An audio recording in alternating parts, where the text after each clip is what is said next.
എല്ലാവർക്കും നമസ്കാരം. നമ്മുടെ ഒരു പുതിയ വീഡിയോയിലേക്ക് എല്ലാവർക്കും സ്വാഗതം. നമ്മളിന്ന് ഈസി ആയിട്ട് എല്ലാവർക്കും തയ്യാറാക്കാൻ പറ്റുന്ന രീതിയിൽ നമ്മളൊരു അപ്പത്തിൻ്റെ റെസിപ്പിയാണ് കാണിക്കാൻ പോകുന്നത്. വളരെ ഈസി ആയിട്ട് എല്ലാവർക്കും തയ്യാറാക്കാം. ഇതേ രീതിയിൽ തയ്യാറാക്കി നോക്കിയാൽ മതി. ഞാനും ഇതേ രീതിയിലാണ് തയ്യാറാക്കുന്നത്. അപ്പോൾ അപ്പം ഏത് സമയത്ത് വേണമെങ്കിലും നമുക്ക് തയ്യാറാക്കാൻ യാതൊരു ടെൻഷനും വേണ്ട. ഞാൻ ഒരു കപ്പ് അരി ഒന്ന് കഴുകി എടുക്കുന്നുണ്ട്. നമ്മൾ ദോശയ്ക്കും ഇഡ്ഡലിക്കൊക്കെ എടുക്കുന്ന അരി തന്നെയാണ്. നന്നായിട്ട് നമുക്കതൊന്ന് വാഷ് ചെയ്തെടുക്കാം. ഇപ്പം നമുക്കൊരു പാത്രത്തിലേക്ക് ഞാനിത് മാറ്റി കൊടുക്കുന്നുണ്ട്. ഇതിലേക്ക് കുറച്ച് വെള്ളം ഒഴിച്ചു കൊടുത്ത് നമുക്കൊരു 5 മണിക്കൂർ നേരം നമുക്കിതൊന്ന് സോക്ക് ചെയ്യാനായിട്ട് മാറ്റി വയ്ക്കാം. ഒരു 5 മണിക്കൂർ കഴിയട്ടെ. എത്രയും നേരം നമുക്കൊന്ന് അടച്ച് വെച്ച് കൊടുക്കാം. ഇപ്പോൾ ഒരു 5 മണിക്കൂർ കഴിഞ്ഞിട്ടുണ്ട്. നമുക്ക് ഇതൊന്ന് അരച്ചെടുക്കണം. ഞാനിപ്പോൾ ഇതിലെ വെള്ളമെല്ലാം അങ്ങ് മാറ്റുന്നുണ്ട്. എന്നിട്ട് നമ്മളൊരു മിക്സിയുടെ ജാറിലേക്ക് നമ്മൾ ഈ അരി ഇട്ട് കൊടുക്കുന്നുണ്ട്. ഞാൻ മിക്സിയുടെ വലിയ ജാറാണ് എടുത്തിരിക്കുന്നത്. ചെറിയ ജാറാണെങ്കിൽ 2ആയിട്ട് അരച്ചെടുക്കണം. ഞാൻ ഇതിലേക്ക് 2 ടേബിൾ സ്പൂൺ പഞ്ചസാര ചേർത്ത് കൊടുക്കുന്നുണ്ട്. ഇതിലേക്ക് ഒരു 1/2 ടീസ്പൂൺ ഈസ്റ്റാണ് ചേർത്ത് കൊടുക്കുന്നത്. 1/2 കപ്പ് ഗ്രേറ്റഡ് കോക്കനട്ടാണ്,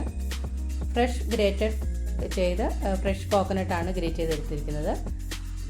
ഇനി 1/2 കപ്പ് ചോറാണ്. നമ്മൾ സാധാരണ കഴിക്കാൻ ഉപയോഗിക്കുന്ന അരിയുടെ ചോറ് തന്നെയാണ്.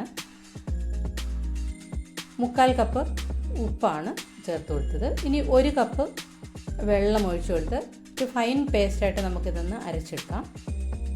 നന്നായിട്ട് അരച്ചെടുക്കണം. തരികളൊന്നും ഇല്ലാതെ വേണം ഇതൊന്ന് അരച്ചെടുക്കാൻ.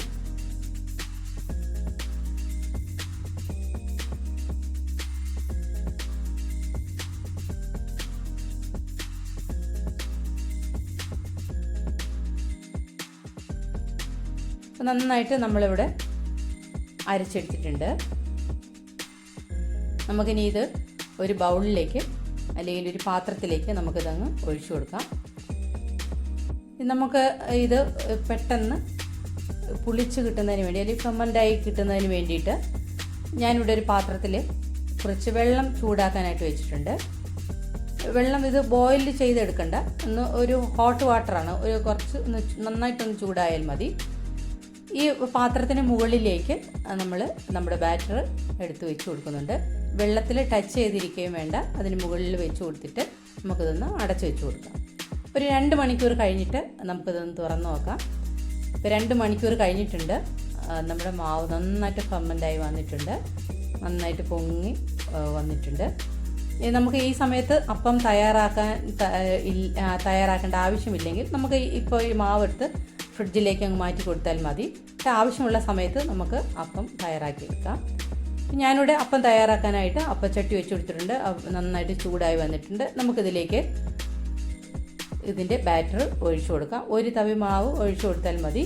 എന്നിട്ട് നമുക്ക് അപ്പച്ചട്ടിയിൽ നിന്ന് എടുത്ത് ഒന്ന് കറക്കി കൊടുക്കണം. ഒന്ന് കയ്യിലെടുത്ത് ഇങ്ങനെ ഒന്ന് ചുറ്റിച്ചു കൊടുത്താൽ മതി. നന്നായിട്ട് സൈഡെല്ലാം നല്ല ഹോൾസ് വീഴുന്നത് കാണാം. നന്നായിട്ട് ഹോൾസൊക്കെ വന്നിട്ടുണ്ട്. നമുക്ക് ഇതൊന്ന് അടച്ചു വെച്ച് കൊടുക്കണം.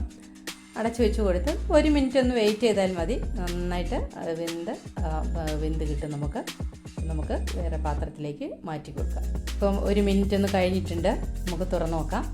നല്ലതായിട്ട് സൈഡെല്ലാം മൊരിഞ്ഞ് വന്നിട്ടുണ്ട്. ഇങ്ങനെ മൊരിഞ്ഞ് എടുക്കണ്ടെന്നുണ്ടെങ്കിൽ, മൊരിഞ്ഞ് കിട്ടണ്ടെങ്കിൽ നമുക്ക് ഒരു കുറച്ച് നേരത്തെ തുറന്ന് നോക്കിയാൽ മതി.